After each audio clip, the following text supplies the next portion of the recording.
Lucky phone पर उसकी माँ की आवाज पहचान गया था।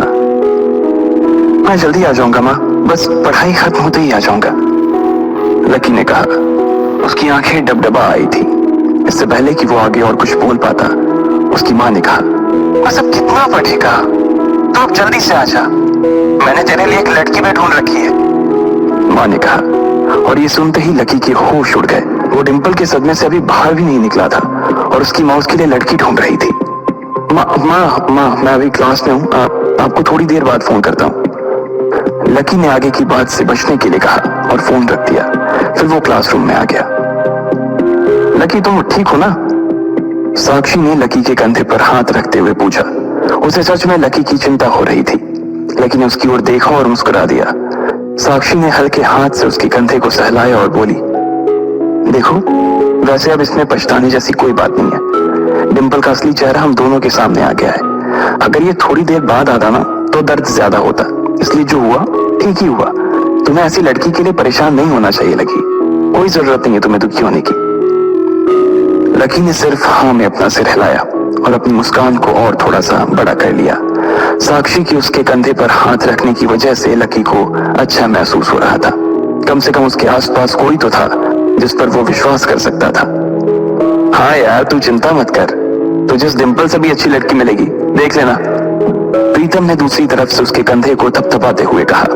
लकी को अब सचमुच काफी अच्छा लग रहा था। अच्छा चलो आज हम तुम्हारे आजाद होने का ना जश्न मनाते हैं। मैं अपनी तरफ से तुम्हें ट्रीट दूंगी। कॉलेज के बाहर कहीं चले? कैंटीन का खा खा करना मैं बोर हो गई हूँ, साक्षी ने कहा। हाँ यार कैंटीन से तो मैं भी बोर हो गया हूँ, प्रीतम ने कहा। साक्षी ने उसे घूर कर देखा और बोली, अबे तुम्हें कौन ले जा रहा है? ये सुनते ही प्रीतम को झटका सा लग गया। वो जानता था कि साक्षी बहुत ही साफ और सपाट बात करने वाली लड़की थी, लेकिन एक दिन वो उसकी इसी साफ गोई का शिकार हो जाएगा, उसे अंदाजा नहीं था। नहीं मैं तो खुद भी नहीं जा रहा था यार, मुझे तो निम्मी से मिलने के लिए जाना था। मैं तो बस बता रहा था कि मैं भी बोर हो गया हूँ कैंटीन का खा खा कर, प्रीतम ने अपनी ओर से सफाई देते हुए कहा। हाँ लेकिन ट्रीट तुम मुझे नहीं, मैं तुम्हें दूंगा, पर आज नहीं किसी और दिन।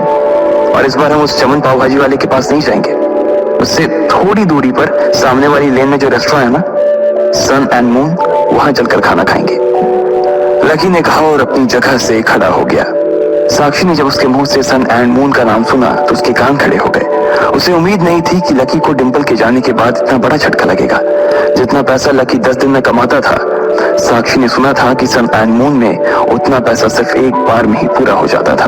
उसे विश्वास नहीं हो रहा था कि लकी इतना बड़ा कदम उठा लेगा। वो झिझक कर हंस पड़ी और बोली, हाँ ठीक है, मतलब ठीक है, मैं इंतजार करूंगी। वैसे तुम्हें एक बात बताऊं लकी, मैं ना अभी तक सन एंड मून के अंदर गई नहीं। साक्षी के चेहरे पर हल्की सी शर्म आ गई थी। साक्षी को लगा कि लकी ने सिर्फ जज्बात में बहकर यह बात बोल दी थी कि वो उसे सन एंड मून में ट्रीट देने वाला था, लेकिन उसे मालूम नहीं था कि वो साक्षी को जिंदगी भर भी अगर वहां खिलाता तो भी उसकी जायदाद पर कोई असर नहीं होने वाला था।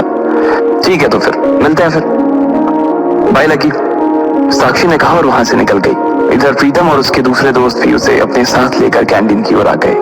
जैसे ही वो कैफेटेरिया में दाखिल होने वाले थे, अचानक से गर्वित रुक गया। उसकी आंखें उसके फोन पर गड़ी हुई थी और एक पल के लिए फोन को देखने के बाद गर्वित ने कहा, भाई साहब ये अमित ने ग्रुप चैट पर अपनी फजीयत करवा दी यार।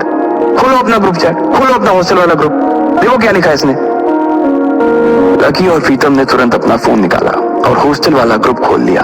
हालांकि लकी ने हॉस्टल छोड़ दिया था और सिर्फ डिंपल की वजह से वो एक छोटे से कमरे में रहने के लिए आ गया था, फिर भी उसने हॉस्टल का ग्रुप नहीं छोड़ा था और न ही प्रीतम और गर्वित उसे ग्रुप छोड़ने देना चाहते थे।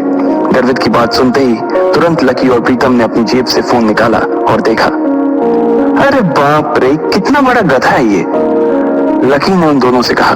अमित ने उस ग्रुप में एक मैसेज भेजा हुआ था जिसमें लिखा था, दोस्तों आज से तुम्हारा भाई अमित सबके सामने ये ऐलान करना चाहता है कि तुम्हारा भाई फिर से सिंगल से मिंगल हो गया है। सबके सब जल्दी आओ हॉस्टल, आज का लंच तुम्हारे भाई की तरफ से है। चलो अच्छा है, किसी को तो लड़की मिली, वैसे भी इसका अकेलापन झेला नहीं जा रहा था, लकी ने कहा। चलो चलो हॉस्टल चलते हैं, सारे की आज जमकर खींचेंगे, प्रीतम ने कहा। गर्वित और प्रीतम तो आगे बढ़ गए, लेकिन लकी वहीं रुक गया था। वो उनके साथ आने में थोड़ा सा झिझक रहा था। अबे क्या हुआ, तू क्यों रुक गया, भूख नहीं लगी है, गर्वित ने पूछा। लगी है यार, पर तुम लोग जाओ, मैं यहीं कुछ खा लूंगा। लकी ने अपनी नजर बचाते हुए जवाब दिया, अरे अब यहाँ किसके साथ खाएगा? तेरे साथ खाने वाली तो भी किसी और के साथ खा रही है, इसलिए चलना भाई, हमारे साथ खा लेना। वैसे भी अमित ने पूरे ग्रुप को बुलाया है और पूरे ग्रुप में तू भी तो आता है। प्रीतम ने कहा, हाँ, पर लकी के पास इससे आगे कहने को कुछ नहीं बचा था। उसका मन तो उन दोनों के साथ जाने का बहुत कर रहा था, पर वो फिर से हॉस्टल नहीं जाना चाहता था। अब वो हॉस्टल का हिस्सा नहीं रह गया था, इसलिए उसे लग रहा था कि वहां खाना ठीक नहीं था। भाई मुझे मालूम है तू क्या सोच रहा है, लेकिन तुझे मालूम है कि हम क्या सोच रहे हैं? गर्वित ने कहा, क्या सोच रहा? लकी ने उत्साह में पूछा। प्रीतम और गर्वित दोनों मुस्कुराने लगे और लकी को देखकर बोले, आज के आज ही हम तेरा कमरा खाली कर देंगे। गर्वित ने कहा, क्यों क्यों खाली कर दोगे? लकी ने पूछा। क्योंकि तू फिर से हमारे साथ रहने के लिए आने वाला है साले। प्रीतम ने खुशी से उसके कंधे पर हाथ रखा और उसे खींचकर अपने साथ लाने लगा। लकी ये बात सुनकर खुश हो गया था। उसे लग रहा था कि डिंपल के जाने के बाद उस कमरे में वो अकेला हो जाएगा, लेकिन जब उसके ये दोस्त जिंदा थे तब तक वो उसे अकेले नहीं छोड़ने वाले थे। थैंक्स यार, तुम लोग हो तो मैं। इसके आगे लकी कुछ कह नहीं पा रहा था, लेकिन उसकी आंखों में दोस्तों के लिए प्यार साफ नजर आ रहा था। थोड़ी देर बाद जब वो तीनों हॉस्टल पहुंचे तो उन्होंने देखा कि एक लड़का और एक लड़की एक साथ एक पलंग पर हाथ पकड़कर बैठे हुए हैं। अरे अरे तुम लोग वापस आ गए? अमित ने चौंकते हुए लड़की का हाथ छोड़ा और तीनों को देखने लगा। अमित का कद हॉस्टल के बाकी लड़कों से लंबा था।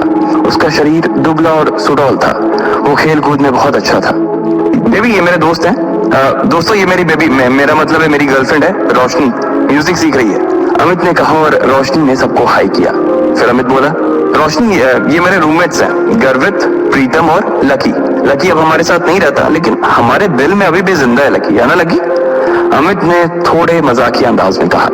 हाँ अमित भाई, पहले नहीं रहते थे, लेकिन अब भाई साहब हमारे साथ फिर से रहने के लिए आ रहे हैं, इसलिए आपने इनके बिस्तर पर जो वे प्रोटीन के डब्बे जमा रखे हैं ना, उन्हें जरा हटा लीजिए। गर्वित ने कहा। ये सुनते ही अमित का चेहरा खुशी से खिल गया। वो चाहता तो यही था कि लकी, जो कि उन सबकी जान था, वापस आ जाए, लेकिन वो ऐसे अचानक से वापस क्यों आ रहा था इस बात का उसे अंदाजा नहीं था। इसलिए उसने पूछा, पर क्या हुआ भाई, लैंडलॉर्ड से लड़ाई वड़ाई हो गई क्या? नहीं यार, ऐसा कुछ नहीं है, लकी ने धीमी आवाज में कहा। प्रीतम समझ गया था कि लकी को आगे की बात करने में शर्म आ रही थी, इसलिए इससे पहले कि अमित आगे कुछ बोलता, प्रीतम ने उसका बचाव करते हुए कहा, अरे भाई लाइफ है, कभी धूप कभी छांव, चलता रहता है, तू ज्यादा सवाल मत कर यार, पलंग खाली कर यार जल्दी। प्रीतम ने कहा और रोशनी की ओर इशारा कर दिया। अमित समझ गया था कि वो उसके सामने इस बारे में कुछ बात नहीं करना चाहता था। अमित ने भी कुछ नहीं कहा और उन पांचों के बीच एक खामोशी छा गई।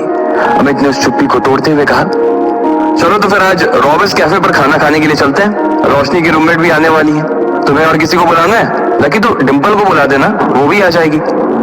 अमित ने जैसे ही ये कहा, गर्वित और प्रीतम उसे गुस्से से देखने लगे। प्रीतम ने तो अपना सिर ही पकड़ लिया था। अमित की मोटी बुद्धि में उसके छोटे छोटे इशारे कभी नहीं घुस सकते थे।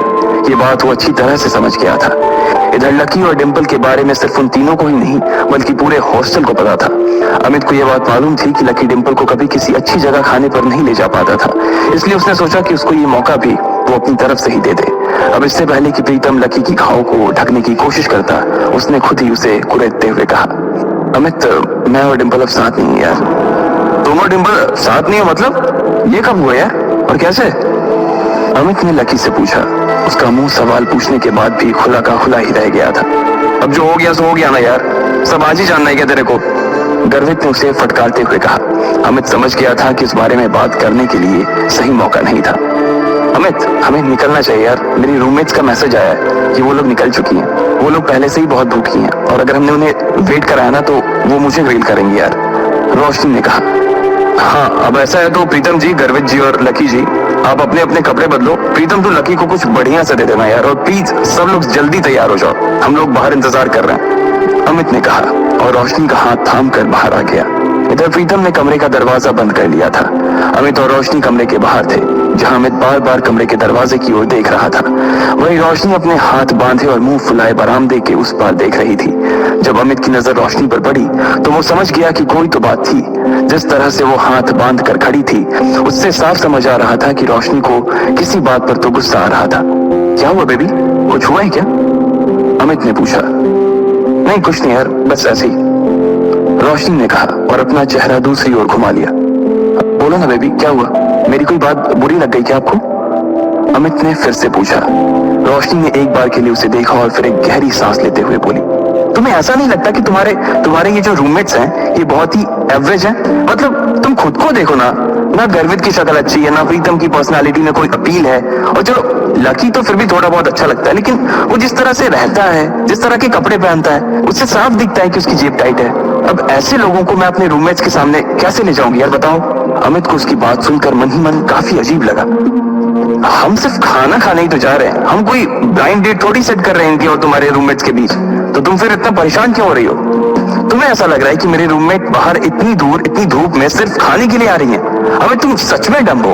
अरे उन्होंने भले ही मेरे फेस पर ये बात ना कही हो, लेकिन मैं जानती हूँ ना कि वो सिर्फ तुम्हारे रूममेट्स के लिए मिलने आ रही हैं। क्या पता किसी को कोई पसंद आ जाए तो। मैंने तुम्हारी फोटो दिखाई थी, तुम्हें देखते ही सबकी जुबान ऐसे ही लप-लप होने लगी थी, और उन्हें लगा कि तुम्हारे रूममेट्स भी तुम्हारे जैसे ही होंगे, इसलिए वो भी मुझे उन सबको भी खाने पर लाने के लिए कह रही थी। रोशनी ने चिढ़ते हुए कहा, हाँ बेबी सॉरी, मुझसे गलती हो गई, मैंने तुम्हें बताया नहीं कि मेरे रूममेट्स बायोलॉजी सेक्शन से हैं। अमित ने कहा, असल में वो था सपोर्ट कोटा से, लेकिन वहां पर जगह नहीं थी, इसलिए उसे लकी की डोरमेट्री में शिफ्ट कर दिया गया था। अब इससे मैं क्या करूं? तुम ये सब मुझे अब बता रहे हो। मैं लंच ही कैंसिल कर देती हूँ, बोल दूंगी कि अमित का ट्रेनिंग सेशन शुरू हो गया है।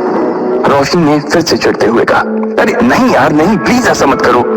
अमित ने उसके आगे हाथ जोड़ते हुए कहा, अगर ऐसा हो जाता तो प्रीतम और गर्वित उसकी नाक में दम कर देते।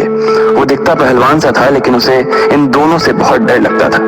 तो फिर ठीक है, अब वहां इनके साथ जो कुछ होगा ना उसके लिए तुम मुझे ब्लेम मत करना प्लीज। रोशनी ने कहा, और इससे पहले कि अमित उससे आगे कुछ कह पाता, रोशनी का फोन बज उठा। हेलो, हाँ कोयल, अच्छा तुम लोग पहुंच गए? हाँ, इतनी भी क्या जल्दी है यार, जब तुम मिलोगे तो खुद ही देख लेना। अच्छा, तुम्हारे सिर पर चोट? अच्छा ठीक है, हम बस आ ही रहे हैं, रोशनी ने कहा और फोन रख दिया।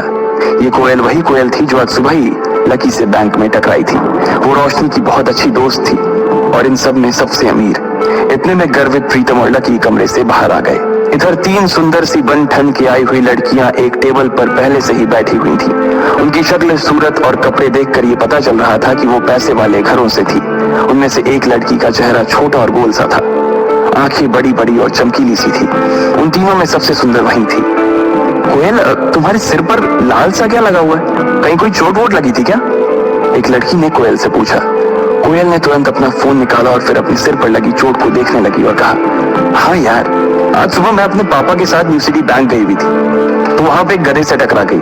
इतना बेवकूफ आदमी ना मैंने अपनी जिंदगी में नहीं देखा, मन तो कर रहा था उसका मुंह नोच लूं। कोयल ने कहा। अब इधर कोयल लकी को कोस रही थी, जबकि दोनों इस बात से अनजान थे कि फिर से उनका सामना होने वाला है। आखिर क्या धमाका होगा जब कोयल और लकी फिर से एक दूसरे के सामने आएंगे? क्या वो लकी की इंसल्ट करेगी, वो भी उसके दोस्तों के सामने, या फिर लकी उससे इस बार जवाब देगा? आपको क्या लगता है, क्या होंगे इन सभी सवालों के जवाब? कमेंट बॉक्स में कमेंट करके जरूर बताएं।